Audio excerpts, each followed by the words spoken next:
Então, vamos falar da pubalgia, também conhecida como pubeite, né, que é uma inflamação do pubis, né? Quando a gente coloca pubalgia, se remete a uma dor, uma algia do pubis. E também ela é conhecida como pubeite, que é uma inflamação aí da síntese púbica, que é essa região toda aqui, né? Que a gente sabe. Certo? E na qual, já aproveitando aqui a anatomia, se originam os músculos adutores, que vão vir descendo, inserindo ao longo do fêmur, né?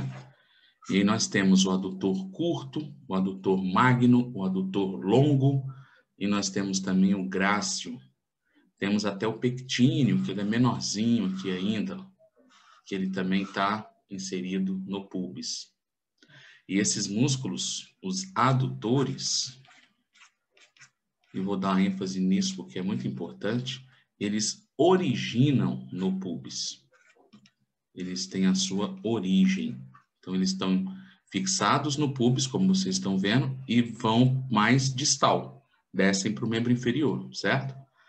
Vão ter músculos, e o principal aí é o reto abdominal, que ele vai originar lá no processo tifoide, no externo, né, nas costelas, e vai inserir aqui no pubis. Então, o reto do abdômen, reto abdominal, ele se insere na região pubiana. E de cara, a gente já dá um valor para esses dois músculos, esses dois grupos, digamos assim, né? O grupo dos adutores, que estão originando no pubis e indo para o membro inferior, e o reto, os dois, né? A musculatura do reto abdominal, que origina lá em cima, no gradil costal, e vão inserir no pubis. É uma patologia muito comum em atletas, muito comum mesmo, né? Uma das mais marcantes aqui foi na época, inclusive, da Copa de 2010, na África do Sul, né? E o Kaká jogou a Copa inteira com dificuldades, com a pubalgia, que na verdade acompanhou ele por anos, né? Não foi só durante um pequeno período, certo? Então, logo quando ele foi para o Real Madrid, na época foi a maior contratação do futebol, tudo, e aí não rendeu como, né, se esperava lá, e um dos motivos foi essa luta que ele teve com a pubalgia, e a reportagem está escrita aqui, ó, ele sofre de pubalgia ao longo de toda a sua vida. É uma patologia chata da gente tratar, principalmente no atleta que usa muito aquela região, né? O estresse que se dá ali no pubis pela utilização dos adutores, das flexões de tronco, isso dificulta, né, o acesso a um pouco o tratamento. Então, olha só, é chamada, né, de osteite púbica. Por que osteite? É uma ite, que é uma inflamação do osso do pubis. Né? Vai ser a mesma coisa, osteite púbica, pubeite, doença pubiana ou simplesmente pubalgia. A gente vai receber diagnósticos, né, com esses nomes diferentes para se falar da mesma coisa, tá? Ela pode ser de caráter agudo, traumático, ela pode ser de caráter crônico, que é aquela atraumática, aquela por estresse, aquela por uso excessivo e prolongado, por overuse. Ponto. Então, como causa, como etiologia da pubalgia, se pode ter um trauma direto na região, é até menos comum do que a crônica, né? E aí, a partir deste trauma direto, desta lesão, dessa pancada, ou um estiramento muito brusco, e aí vai e machuca a parte óssea, né? A partir daí, se não tratada, se não resolvida, ela pode ir à cronicidade, claro, né? Ela vai ficando crônica.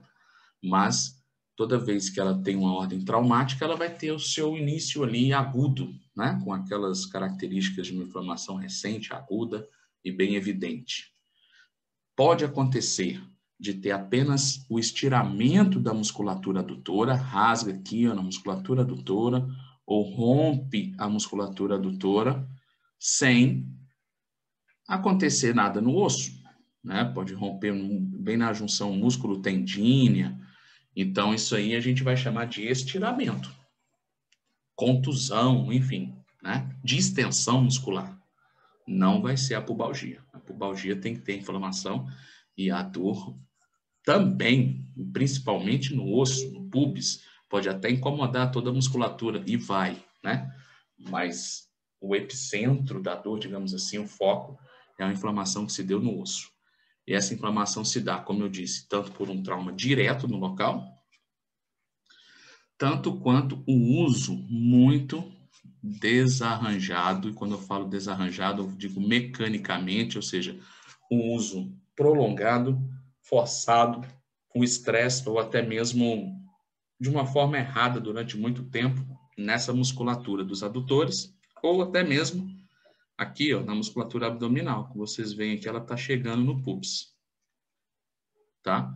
Então, esses dois grupos vão estressar a região pubiana, e se esse estresse for significativo, for constante, ficar lá martelando durante muito tempo, e muito tempo pode ser meses, pode ser anos, né? Vai gerar um estresse, uma inflamação na região pubiana. E aí se dá essa causa por estresse ou atraumática. Dentre os mecanismos de lesão, nós temos hiperextensão repetitiva de tronco, hiperabdução da coxa, tração da inserção do músculo reto abdominal e dos adutores. Ponto. O que é isso?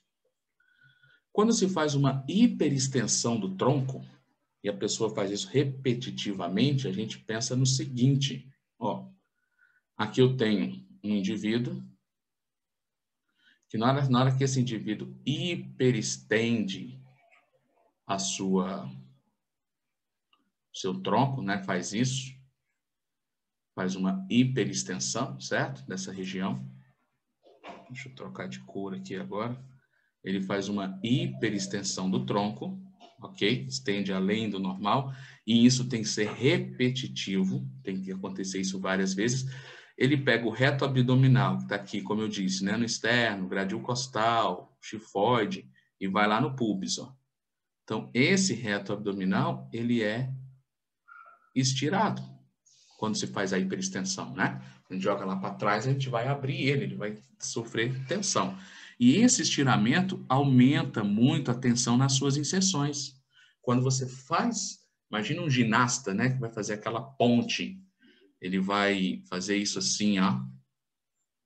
Né? O ginasta não faz aquelas manobras assim para ficar desse jeito, certo? Olha como que estira a região abdominal, a região anterior.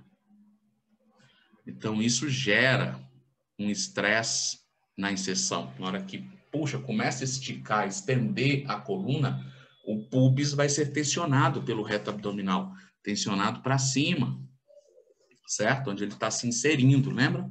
Que o reto se insere lá.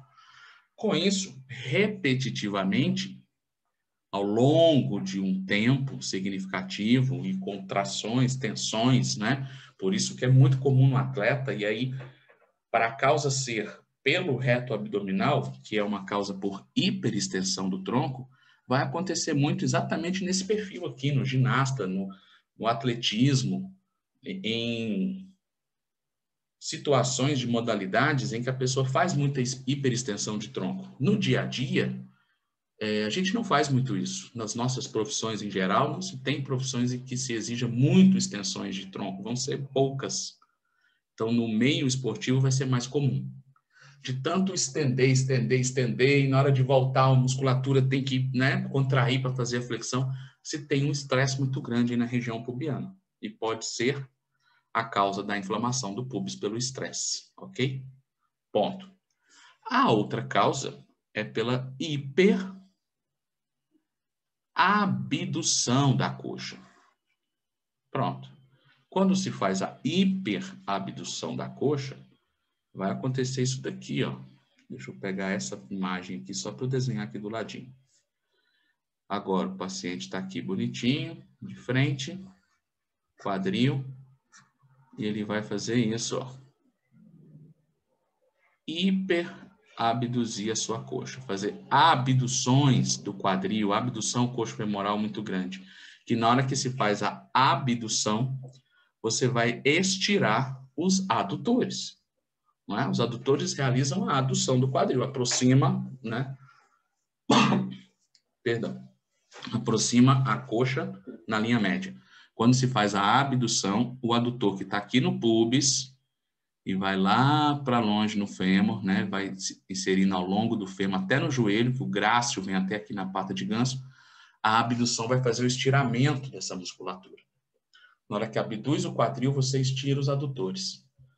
Da mesma forma. Então, quem abduz o reto abdominal, teoricamente dizendo, né, a palavra correta é a extensão, quem faz a extensão do reto abdominal vai tensionar muito o pubis e pode gerar uma inflamação. Quem abduz muito o quadril ou a coxa vai também tensionar muito os adutores e isso também vai gerar possíveis inflamações, tá? De repente, além das abduções, o paciente tem uma rotação externa do quadril. E a rotação externa do quadril vai facilitar ter um estiramento, uma tensão um pouco maior nessa musculatura. Ou, de repente, o joelho valgo também está relacionado também a uma tensão maior dessa musculatura adutora. Então, aquele atleta, e aí já é mais comum nos que não são atletas também, aquele atleta ou aquele indivíduo que realiza muita abdução, né, em grandes amplitudes, aí tem muito balé, né, a própria ginástica, de novo, algumas modalidades de luta, que usam muito a perna, o taekwondo, o muay thai e por aí vai, que usam muito chutes, muitas extensões, e também aquele que, depois de uma hiperabdução, abriu a perna, vem com uma contração de adução muito forte, para poder fazer um chute, por exemplo, você abre a perna para poder chutar. Então, na hora de vir aduzindo, né, voltando a perna para poder realizar o chute, vem contraindo com força. Então, você acabou de gerar um grande estiramento e depois gera uma grande tensão na musculatura. Então, esses exercícios repetitivos, somado a possíveis alterações mecânicas e posturais, vão ser a grande causa dessas inflamações pubianas, né, das pubalgias. E, por último aqui, né, tanto a hiperextensão quanto a hiperabdução vão gerar trações na inserção do músculo, tanto no reto, quando for hiperextensão, tanto quanto nos adutores, quando for a hiperabdução. Então, o paciente pode ter a pubalgia e sempre quando a gente deparar com o paciente com pubalgia, a gente tem que imaginar, avaliar qual musculatura está mais comprometida. Se são os adutores, se é o reto, de repente pode ser os dois, né? É um tipo também de entesopatia, é importante dizer isso. O que é uma entesopatia? É a inflamação da junção osteotendínea. Então, é uma inflamação bem aqui, ó, na junção do músculo no osso. Deixa eu apagar isso aqui tudo. Pronto. Bem aqui onde o músculo encosta, insere no osso, aqui é o tendão, né? Então, se tem a junção osteotendínea, é uma inflamação. Tem gente que confunde, fala que é uma tendinite, né? Mas é uma tendinite lá onde está inserido no osso. Compromete tanto o tendão quanto a inflamação do osso. Então, também está no hall de uma entesopatia, essa pubalgia.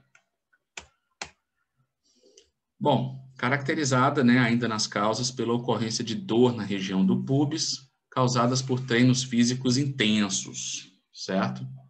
E aí, quais são os sinais e sintomas desse paciente? Esse paciente vai apresentar, óbvio, muita dor, aumento da dor na região pubiana. Essa dor piora aumenta ao movimento, principalmente na contração e no estiramento desses músculos, aumenta no movimento. Qual é o movimento? Se ele fizer uma adução, vai doer, porque para aduzir ele vai ter que contrair um músculo que está inserido no pubis. Se ele fizer uma abdução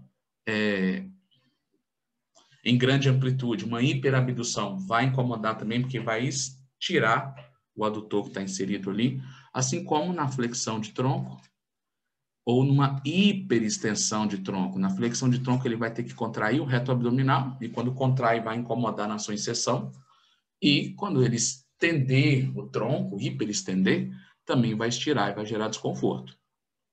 Então ele tem as dores na região do pubis, e essa dor incomoda bastante. Andar gera desconforto. Porque a gente imagina que a gente anda numa linha reta, né? E a gente só vai usar os flexores e os extensores de membro inferior. Quadríceps, isquios, glúteo, ilhopsoas, tibial anterior, só os que estão na frente e os que estão atrás, né? E o tríceps sural. Mas a gente esquece o tanto que a gente usa os músculos laterolaterais para poder caminhar, o tanto que o tensor da face lata e o glúteo médio tem que estabilizar o quadril laterolateral, e o tanto que os adutores também vão mantendo a coxa ali firme. E um momento em que a gente consegue ver isso é quando a gente malha os adutores na academia. A gente senta na cadeira, né? Senta na cadeira, coloca as resistências nos dois joelhos e a gente tenta aproximar os joelhos contra a resistência da máquina, né? Eu tipo ficar apertando uma bolinha. Então, na hora que a gente faz isso e vamos apertando o joelho ali, que é para poder fortalecer os adutores, aí a gente faz aquele exercício com uma carga maior do que o habitual, né? A gente quer malhar, aquela coisa toda, e a gente coloca uma força, uma carga um pouquinho maior. No outro dia, esse músculo está lesionado, né? Que a gente gera microlesões para conseguir a hipertrofia, não é isso? E aí, quando você acorda, bota o pé no chão, levanta, quando você vai andar, ai, aí você sente o adutor. Foi da malhação de ontem, abusei.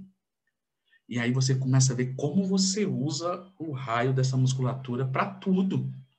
Parece que quando você acorda e pisca o olho, dói lá no adutor, na região interna da coxa, no pubis. Então a gente vai andando, aí que a gente anda meio de lado, abre a base, anda, né, descompensa totalmente para poder diminuir o desconforto. Aí que a gente vê como a gente usa essa musculatura para estabilização e para marcha. Então vai doer em quem tem essa pubalgia. Claro que se a pubalgia for leve, as contrações pequenas, só pelo ato de andar, né, andar devagar e tudo, são contrações que exigem pouco da musculatura, pode não ser tão desconfortável.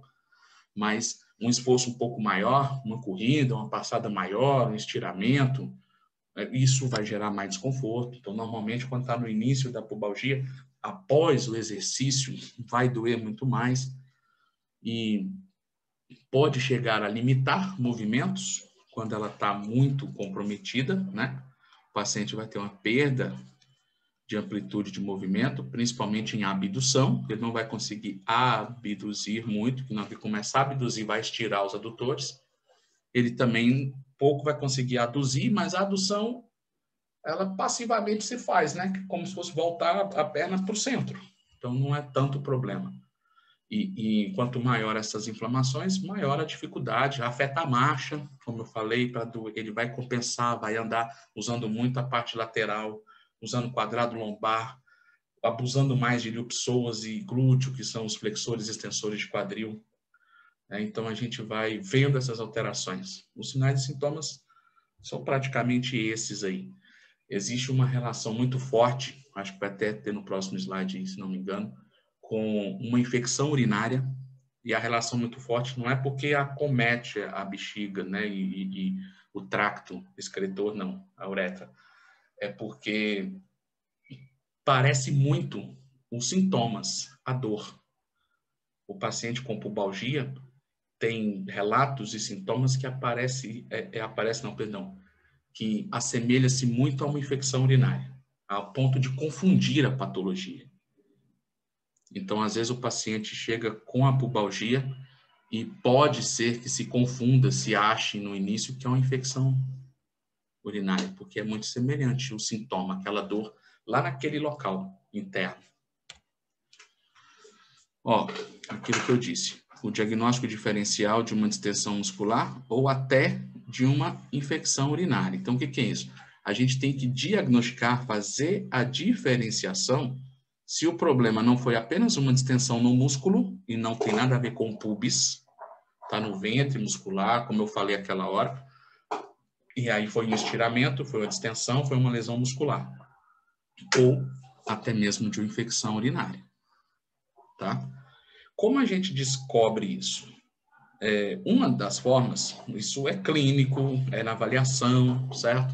Se pedir um exame de imagem, o exame de imagem vai acusar também, claro, pedir uma ressonância, ela vai acusar direitinho o que está acontecendo, vai falar se foi um estiramento, faz um ultrassom, né, o abdominal, não abdominal, da cavidade inferior, e aí também vai conseguir ver se a bexiga está com alguma disfunção e tudo. Os exames de imagem vão ajudar bastante. Fora isso, a gente usa bastante as nossas avaliações musculares. Quando o paciente está com a pubalgia, né, a gente difere ela da infecção urinária contraindo a musculatura. Se eu pedir para o paciente, eu posso até, por exemplo, posicionar, imagine você posicionando o paciente na posição de borboleta, assim, com as perninhas assim, né, cruzadas. Aí a gente vai pegar nos dois joelhinhos dele e vai pedir para ele fechar o joelho, fechar a borboleta. Pronto. Em uma gravidade maior da lesão, ele às vezes ele nem vai conseguir ficar nessa posição. Vai incomodar. Mas se ele conseguir ficar nessa posição, como que a gente faz? A gente vai pedir para ele fazer uma contração da musculatura adutora. E a gente vai resistir. Então, você vai colocar a mão nos dois joelhos e pedir para ele fechar os joelhos. Se na hora que ele começar a fechar, a dor aumentar, opa, é porque ele contraiu o músculo, não é? E na hora que ele contraiu o músculo, incomodou bastante. Então, lembra que a gente falou que na hora que contrai, a dor aumenta? Aumenta a dor na hora da contração? Então, ponto para o músculo. Aí você já pode não imaginar que a infecção urinária, que a infecção urinária vai doer também no repouso, e quase igual teor. Claro que na hora que ele contrai, aumenta a pressão, pode aumentar um pouquinho a dor numa incontinência não, numa infecção urinária maior. Mas é um diagnóstico clínico que nos ajuda bastante. A gente pode também fazer assim, ó. A gente deita o paciente meio de lado, né? Tipo, ele está assim de lado. Aí ele fica com uma perna aqui, a outra também. Aí você pede para ele levantar de baixo, para poder fazer a adução.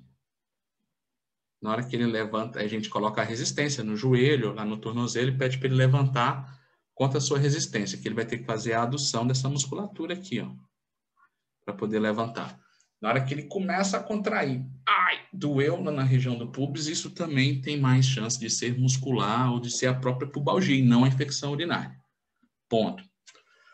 Agora, a diferenciação, se o problema foi uma distensão no músculo total ou se foi lá no pubis, no osso, fica um pouco mais difícil. Isso se confunde bastante. Aí a gente usa muito da palpação, né? A região pubiana, quando a gente palpa ali, né, na virilha e tudo, no meio, vai incomodar bastante. Se o problema for realmente a pubalgia, quando a gente fizer a palpação, vai gerar bastante desconforto. Já se for a distensão muscular, ao longo da musculatura vai doer bastante, mas qualquer prova de função, qualquer contração muscular, vai tanto gerar dor se for uma distensão, quanto se for lá no osso, porque vai gerar estresse no osso.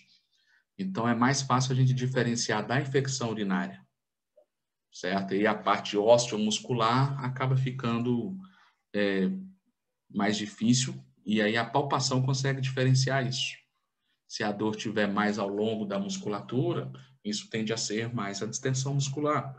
né? E às vezes tem até algum sinal, dependendo da lesão, vai ter um hematomazinho, um leve edema, e isso aí já deixa a gente fechar o diagnóstico que foi uma distensão no meio da musculatura, uma ruptura, grau 2. Ponto. Agora, se tiver com a dor, a inflamação mesmo, só lá no pubis, na parte óssea, e na hora que você contrai, piora, isso tem mais chance de ser a pubalgia, tá? O tratamento, a fisioterapia, ela vai ter que usar de recursos, deixa eu ver se tem mais um aqui, não, é esse aqui mesmo. Então, a fisioterapia, o que a gente vai ter que fazer? Diminuir a dor desse paciente, e diminuir a dor, na grande maioria das vezes, vai ser com recursos anti-inflamatórios e analgésicos para dores crônicas, tá? É uma característica maior crônica, a não ser se for aquela lesão traumática por uma pancada, como a gente falou lá no começo, certo? E a gente usa muita termoterapia com algumas contraindicações, algumas precauções, porque a gente está próximo da região genital e alguns aparelhos que geram calor como ondas curtas, micro-ondas, até o próprio ultrassom está no manual dele contraindicado em regiões genitárias, né? Apesar da gente também usar, e se usa, tem artigos, tem trabalhos mostrando o uso do ultrassom na região pubiana, e é bom para poder desinflamar aquele osso, tá? Aquela região do pubis. A gente usa um ultrassom com dosagem menor, a gente usa normalmente até o pulsado, muitas vezes, né? Mas é uma indicação também. E os outros recursos, né? Uma bolsinha de água quente para dar uma relaxada na musculatura, na parte adutora, no próprio pubis, né? É um recurso legal para a gente colocar. Dependendo da inflamação, cabe auxiliar a termo com o frio, o quente com o frio, né? Termo, quando a gente fala aqui, quer dizer o quente, tá? Porque frio e quente é térmico, né? Mas só uma maneira de diferenciar aqui o frio, a crio, com o calor. Então, a gente faz os contrastes, né? Isso vai ajudar a aliviar o sintoma, orienta o paciente a fazer isso em casa, certo? Lá na nossa clínica, no nosso espaço, a gente vai ter que trabalhar bastante essa musculatura. Primeiro, vamos ver se o problema está no reto, né? E assim como eu falei lá no diagnóstico, a gente solicitar o paciente a contrair o adutor para ver se vai doer, a gente pede para ele fazer o abdominal também para ver se vai doer. Esqueci de falar isso. Se ele faz um abdominal e dói lá no pubis, é o reto abdominal também que está ali tensionando, certo? Então aí fica mais evidente a pubalgia lá. E a gente tem que decidir, discernir se é o reto abdominal ou se é o adutor, ou os adutores, né? Ou, de repente, tem uma relação com os dois. E essa musculatura, ou estas musculaturas, precisam ser muito bem liberadas, tem que fazer liberação, as famosas liberações miofaciais, manual ou com algum instrumento que a gente tem, precisa-se ser alongada dentro do limite, precisam ser fortalecidos, e a isometria pode ser um negócio bacana no começo, certo? E pode ser também que se eu coloco para fortalecer e contrair o músculo, vai incomodar no pubis, então primeiro eu tenho que tirar um pouco essa dor, tenho que ir desinflamando, mas como eu disse, é uma região chata da gente estar lá desinflamando, e realmente são com os nossos recursos, o agulhamento, né, o agulhamento a seco, dry needle, ou a própria acupuntura é muito bom para poder ajudar a desinflamar. É uma região que não tem desconforto nenhum em estar agulhando, né, a região pubiana, e ela vai ser um recurso muito bom para poder ajudar a levar novas células sanguíneas, gera uma nova lesão quando coloca a agulhinha lá, e aí traz mais leucócitos para o local para tentar combater aquela inflamação. Então, o chato é a região, né? E tem aquela relação da exposição, né, do terapeuta-paciente, mas a gente consegue bons resultados, a gente consegue aliviar bastante aí também nos casos de pubalgia, dos casos que eu já tratei e presenciei, a gente conseguiu ter melhoras, algumas não chegamos a resolver a cura, porque vai melhorando, mas o paciente começa a voltar à atividade, Como eu disse, o paciente pode ficar com essa patologia durante meses ou até anos incomodando, tendo os seus momentos de crise, tá? E basicamente é isso. É o que a gente tem para poder acrescentar. O laser, numa fase mais aguda, pode ser também bem bacana, né? Que a gente consegue acrescentar aí sobre essa patologia.